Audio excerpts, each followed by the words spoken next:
கதி என்று உன்னைய கை தொழும் வேளையில் காத்திடும் உன்னருளே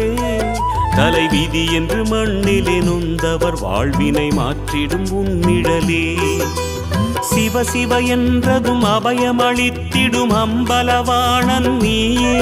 தினம் ஹர ஹர என்பவர் பவபயம் நீங்கிட அருள் தரும் ஜோதி நீயே மொழிகளை மீட்டும் ஒலிவடிவே அருளொளி ஊட்டும் திருவடிவே அருள்முகம் காட்டும் தமிழ் முகமே திருமுகம் அன்பின் தவமுகமே ஹர ஹர ஹர ஹர சிவமயமே ஜெய ஜெய சங்கர சிவமயமே ஹர ஹர ஹர ஹர சிவமயமே ஜெய ஜெய சங்கர சிவமயமே எண்ணும் எழுத்தும் சிவமே காணும் எங்கும் எதிலும் சிவமே